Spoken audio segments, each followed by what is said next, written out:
ভক্তমণ্ডলী, তাহলে আমাদের তিতাব জ্বালা থেকে মুক্তি পেতে গেলে আমাদেরকে মহাপ্রভুর আদেশ মেনে চলতে হবে।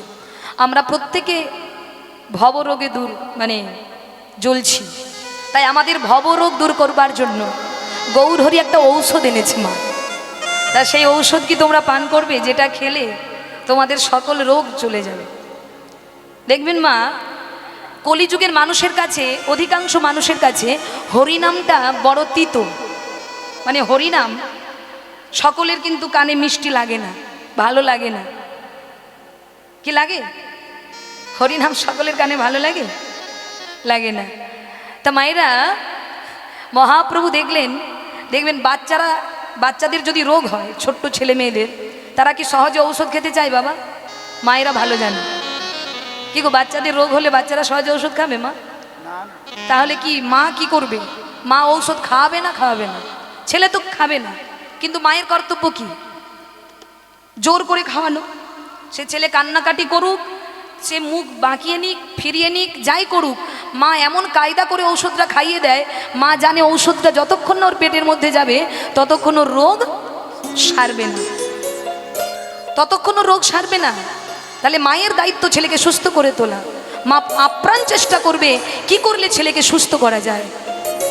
তদনুরূপ আমাদের পরম পিতা গৌর সুন্দর, কলির জীব হরিনাম নেবে না, নিতে চাইবে না এরা। কারণ এদের কাছে বাজে কথা, বাজে চর্চা, পরচর্চা, পরনিন্দা এদের কানে যতটা মিষ্টি লাগে, হরিনাম তার অধিক তিতো লাগে। পাশের বাড়িতে ঝগড়া হলে কান পেতে শোনে, কিন্তু কারো পরচর্চা হলে, পাশের বাড়ির কোনো দিদির যদি চর্চা হয়, অমনি ডাকা লাগবে না, এমনি এসে বলবে কি হয়েছে গো, একটু বলো না গো, কানটা বাড়িয়ে দেয়। কিন্তু বলুন যে চলো একটু হরিনাম শুনতে যাই, বলে সময় নাই, অজুহাত, হরিনামের সময় নাই। কিন্তু আপনি পাশের বাড়ির দিদির কথা আলোচনা করুন, আপনার সামনে ঘন্টার পর ঘন্টা পরের চর্চা শুনবে, কিন্তু হরিনামের বেলায় অজুহাত দেখায়। হরি বল, হরি বল। তাহলে মা, আমাদের পরচর্চা মিষ্টি লাগে, কিন্তু হরিনাম তিতো লাগে। তাই আমরা তো হরিনাম সহজে নেব না। তাই মহাপ্রভু জানে এই হরিনাম ঔষধ না দিলে এই ভবরোগ এদের দূরে যাবে না। এরা সারা জীবন সংসার করবে কিন্তু শান্তি পাবে না, যন্ত্রণায় ছটফট করবে। বিষ খেলে যেমন জ্বালা হয়, তেমনি অনেক সংসারী মানুষ আছে, দেখবেন সংসারে আছে কিন্তু জ্বলছে জ্বালায়, শান্তি পাচ্ছে না। মনে করছে কবে যে আমার ডাক আসবে, চলে যেতে পারলেই মঙ্গল। সংসার আর ভালো লাগে না। দুদিন আগে ভালো লেগেছিল, আর ভালো লাগে না, বিষময় হয়ে গেছে। কেন? বলে সেই সংসারই বিষময় হয়ে যায় যে সংসারে আমার গৌর হরির ঠাঁই নেই, যে সংসারে পরমপিতা গৌর হরির জায়গা নেই। আমরা অনেক দেবদেবীকে ঘরে সাজিয়ে রাখি, কিন্তু আমাদের আসল যিনি কলিযুগের ভগবান, আমরা তার প্রতিচ্ছবি বাড়িতে রাখি না মা। আমরা গৌর হরিকে চিনি না, মানি না, তাই তো আমাদের এত দুর্গতি। গৌর হরির ছবি কই? গৌর হরির প্রতিচ্ছবি কোথায়? চোখ মিললেই আপনি যেন গৌর হরিকে প্রথমে দর্শন করেন।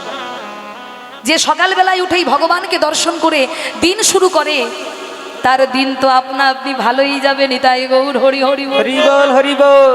তা মায়েরা, হরিনাম এদের কাছে তিতো।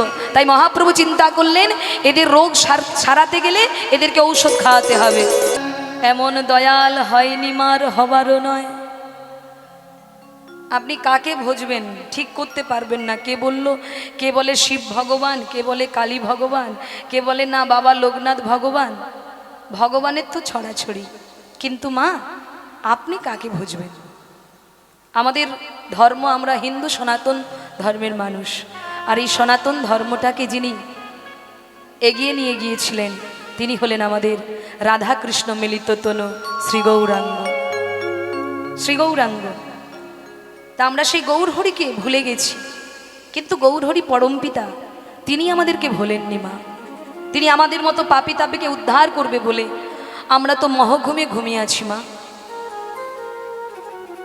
গৌর হরি বললেন, হে জীব, তোমরা আর মহঘুমে ঘুমিয়ে থেকো না গো। এমন সাধের জনম যদি একবার চলে যায়, আর শত চেষ্টা করলেও তোমরা ফিরে পাবে না। দেখতে দেখতে কত বেলা তোমাদের গড়িয়ে গেল, আর কতদিন মায়ার মোহে ঘুমিয়ে থাকবে তোমরা? কাজে যাই, এবার এসো একটু ভজন করো। জীবনে তো সবকিছু ভোগ করলে, সবকিছু ভোগ করলে, এবার একটু গুরুচরণ আশ্রয় করে ভজন করো। হ্যাঁ, बोले हीरे मोती को शोभा नहीं हाथ है, जो हाथ भगवान चरण पूजन नहीं करे।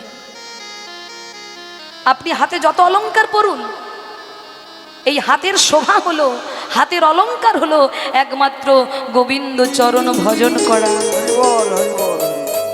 যে হাত আমার গোবিন্দ সেবায় লাগে না গো, যে হাত আমার গুরু গোবিন্দের সেবায় লাগে না, সেই হাতে হীরের অলংকার পরে, সোনার অলংকার পরে কি লাভ হবে?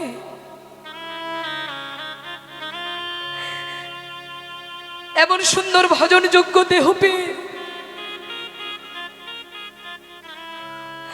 যে দেহ আমার গৌর হরির চরণে মাথা নত করে না,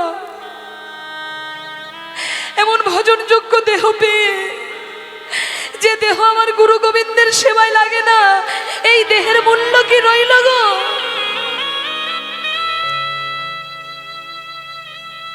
তোমরা যে এসেছো ভজন করবে বলে, যেদিন মাতৃ জঠরে ছিলে সেদিন ওই জ্বালা যন্ত্রণা সহ্য করতে না পেরে ভগবানকে ডেকে বলেছিলে, প্রভু পার করে দাও, এই অন্ধকারের যন্ত্রণার সহ্য করতে পারছি না। সেদিন আমরা কথা দিয়ে এসেছিলাম, সেদিন আমরা কথা দিয়ে এসেছিলাম ভজবো বলে, কিন্তু মায়ায় পড়ে আমরা ভুলে গেছি আমাদের পরম পিতা গোবিন্দকে। বলে যে দেহ গুরু গোবিন্দর সেবায় লাগে না, সে দেহটাকে একটা শৃগাল পর্যন্ত ঘৃণা করে, কুকুর পর্যন্ত ভক্ষণ করতে ঘৃণা করে। তার প্রমাণ, ও মা, যখন কুরুক্ষেত্রের যুদ্ধের পরে আমার অর্জুন চিন্তা করেছিলেন অনেক তো পাপ করেছি, ও মা অনেক পাপ হয়ে গেছে, কত মানুষকে কুরুক্ষেত্রের যুদ্ধে হত্যা করেছি, তা শুনেছি গঙ্গায় স্নান করলে পাপ তাপ দূরে যায়, যায় কি না? গঙ্গায় স্নান করলে পাপ দূরে যায়। তাই সখা কৃষ্ণকে নিয়ে রথে চড়ে বলল, চলো বন্ধু আমরা যাই একটু গঙ্গায় স্নান করতে, গঙ্গায় স্নান করতে যাব চলো। দেখুন মায়েরা, এই ঘটনাটা বলছে এই কারণেই, যে দেহ সেবায় লাগে না তার দেহের কোনো মূল্য নেই। বলছে চলো স্নান করতে যাই। তো গঙ্গার স্নান করতে নিয়ে গেলেন আমার গোবিন্দ। তা যেই ঘাটে আমার অর্জুন নামবে স্নান করার জন্য, দেখতে পেলেন সেই ঘাটেই একটা মৃতদেহ মা পড়ে আছে, একটা মৃতদেহ পড়ে আছে সেই ঘাটে। আর মৃতদেহটা দেখে অর্জুনের বড্ড ঘেন্না হলো। এমন একটা জায়গায় এলাম, এখানে একটা মৃতদেহ পড়ে আছে, না না না এখানে স্নান করা যাবে না বলে, যেই না অন্য ঘাটকে যাবে বলে পাটা বাড়িয়েছে, হঠাৎ দেখতে পেলেন একটা শৃগাল এলেন মা সেই মৃতদেহটাকে ভক্ষণ করার জন্য। শৃগাল এলেন, তো শৃগাল এসেছে, এসে কি করেছে, সর্বাঙ্গ ওই মৃতদেহটাকে ভক্ষণ করবে বলে কাছে গেলেন, কিন্তু ভক্ষণ করলেন না, ভক্ষণ করলেন না। তখন তার বাচ্চা ছেলে আরেকটা শৃগাল, মানে তার বাচ্চা, বড় শৃগালের বাচ্চা, সে বলে, মা বড় খিদে পেয়েছে, তুমি খাবার পেয়েও খাচ্ছ না কেন, সামনে খাবার থাকতেও খাচ্ছ না কেন? তখন সেই বড় শৃগালটা বলছে, এই কোনোটাই, এত বড় দেহটা আমার সেবার যোগ্য নয়। কেন? বলে প্রথমে ভেবেছিলাম মাথাটা খাবো, ওই মৃতদেহের মাথাটা আমি খাবো, কিন্তু মাথা খেতে গিয়ে দেখতে পেলাম ওই মাথাটা এমন কোনো পুণ্য করেনি যেটা আমার সেবায় লাগবে। ওই মাথাটাও পেয়েছে, কিন্তু কোনোদিন গোবিন্দ চরণে মাথাটাও নত করেনি। নিতাই গৌর হরি হরি বল। তাই ভেবে দেখলাম ওটা আমার খাবার যোগ্য নয়। তারপর ভাবলাম যাক মাথাটা সেবায় লাগেনি, মুখটা তো লেগেছে, ভাবলাম মুখের কাছ থেকে খাওয়া শুরু করব। কিন্তু মুখে খেতে গিয়ে দেখতে পেলাম ওই মুখে কোনোদিন হরিনাম করেনি। আমি শৃগাল, আমি পশুজনিতে জন্মগ্রহণ করেছি, কিন্তু ও তো পশু নয়, ও তো মানুষ, কিন্তু মানুষ হয়েও ওই মুখ দিয়ে কখনো ভালো কথাও বলেনি। তাই ওটা তারপর ভাবলাম আচ্ছা মুখটা না হয় লাগলোই না সেবায়, তা হাতটা দিয়ে শুরু করি। কিন্তু হাতটা খেতে গিয়ে দেখলাম না না না না না, ওই হাতেও মদের গ্লাস ধরেছে, ওই হাত দিয়ে পরের ক্ষতি করেছে, ওই হাত দিয়ে কত অনাচার অত্যাচার করেছে। যে হাতে ওর গোবিন্দ সেবা করার কথা, যে হাত দিয়ে ভগবত সেবা করার কথা, সেই হাতটা কোনোদিনও ভগবত সেবায় লাগেনি। তাই ওই হাতটা আমার খাওয়ার যোগ্য নয়। তারপর ভাবলাম চরণ থেকে খাওয়া শুরু করব, চরণ থেকে খাবো। কিন্তু খেতে গিয়ে দেখলাম ওই চরণ পেয়ে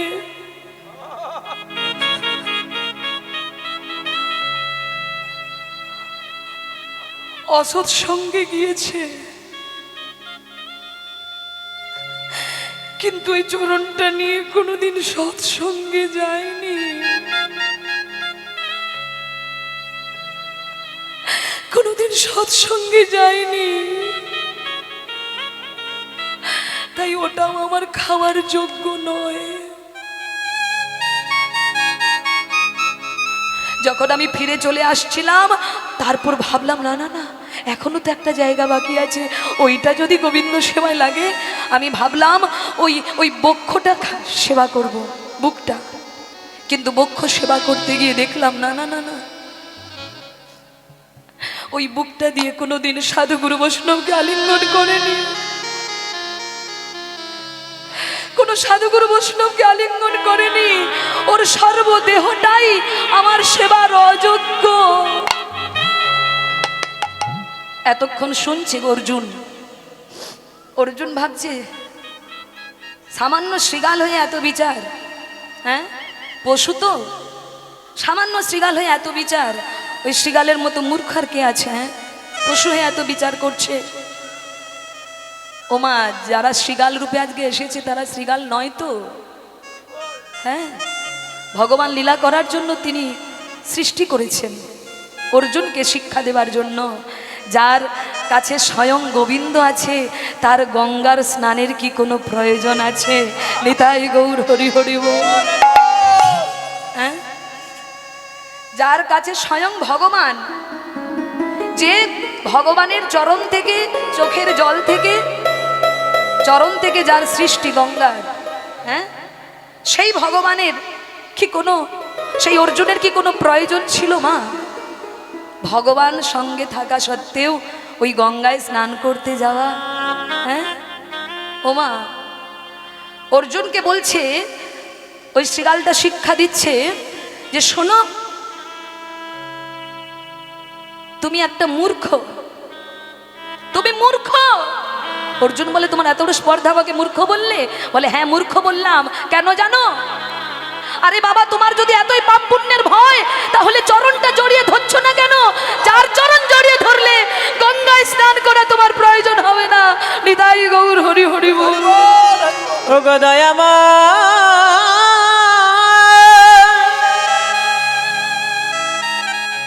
ও গো কৃপা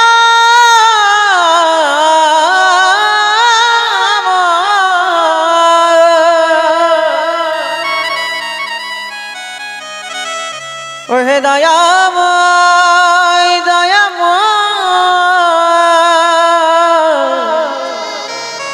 ও গো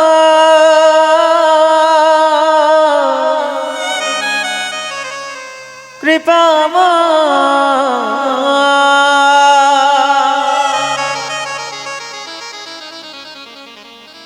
আমায় করুণা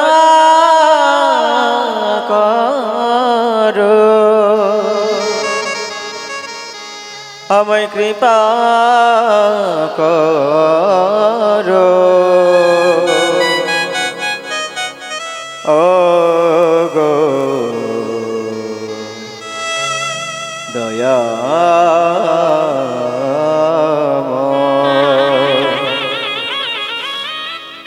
সখা, আমায় তুমি ক্ষমা করে দাও, আমি তোমায় চিনতে পারিনি।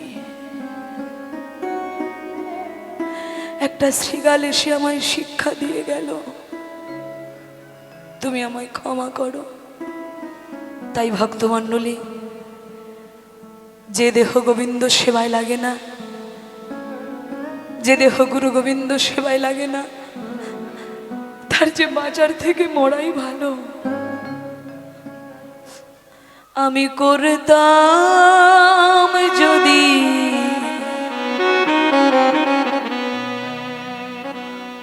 সাধু সঙ্গ,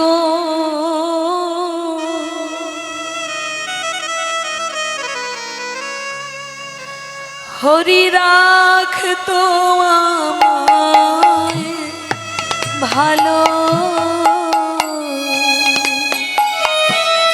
আমি করতাম যদি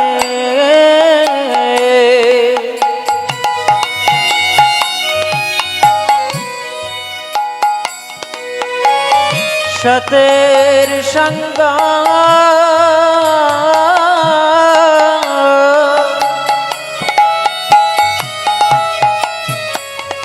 হরি রাখতো আমায় ভালো।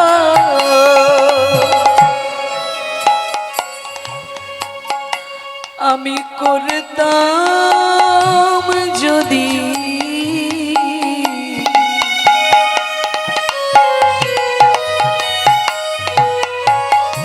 সাধু সঙ্গ,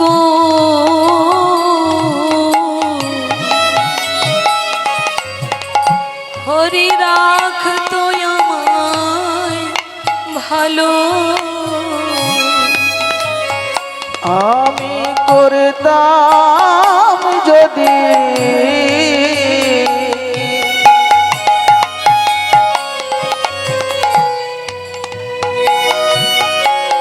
সাধু সঙ্গ,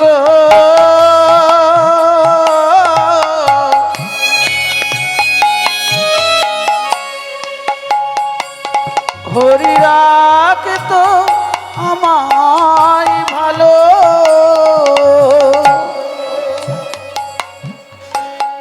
ওই অসতেরি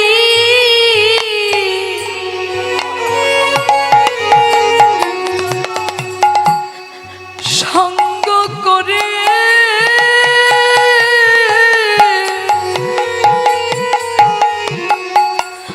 আমার বৃথায় জন্মে গেল। আমি আশা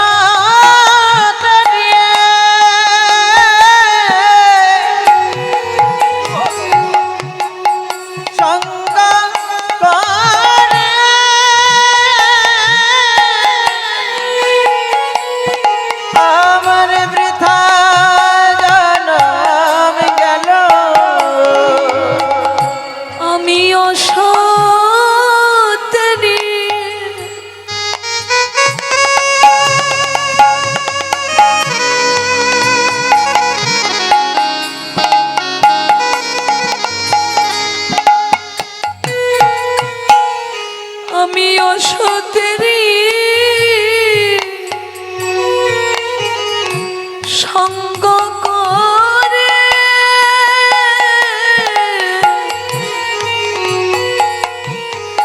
আমার বৃথায় জন্ম গেল। আমি আশা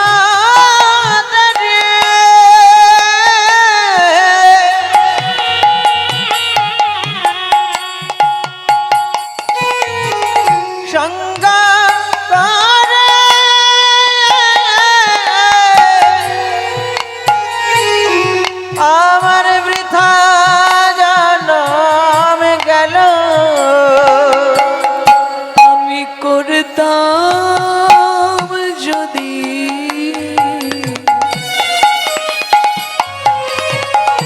সাধু সঙ্গ,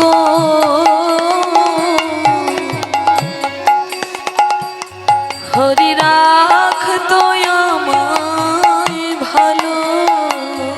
আমি করতাম যদি সাধু সঙ্গ,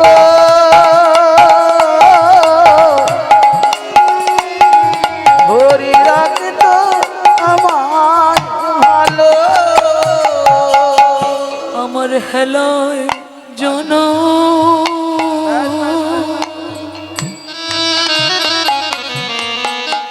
জনম বয়ে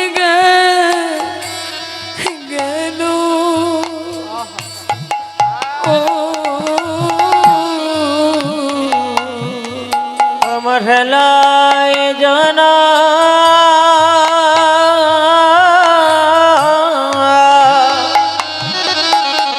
নিতাই গৌর হরি জনম বয়ে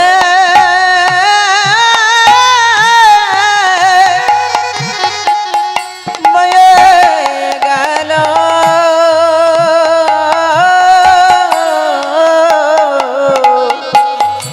আমার হেলাই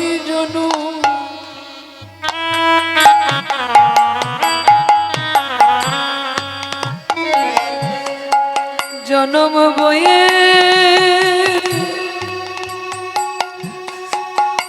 বয়ে গেল আমার হেলাই জানা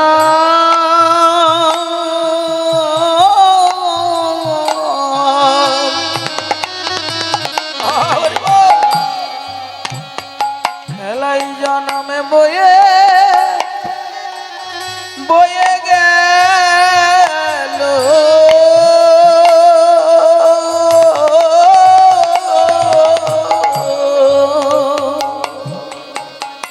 আমি সঙ্গ দোষে আমি সঙ্গ দোষে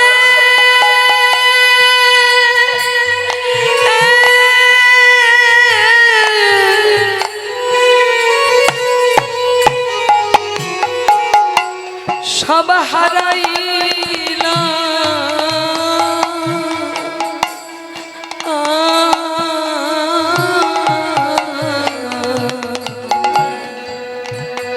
আমাদের হেলা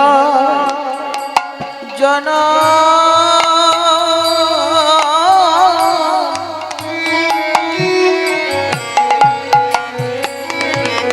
জনম বয়ে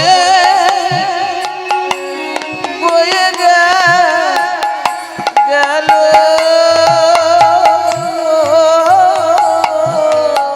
আমি সঙ্গ দোষে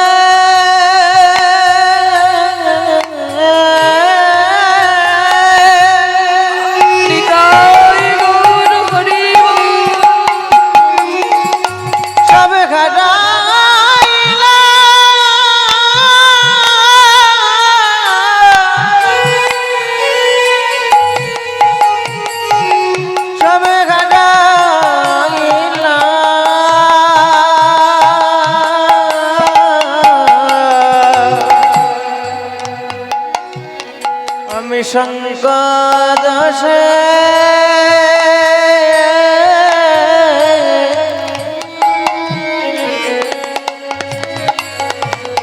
জনম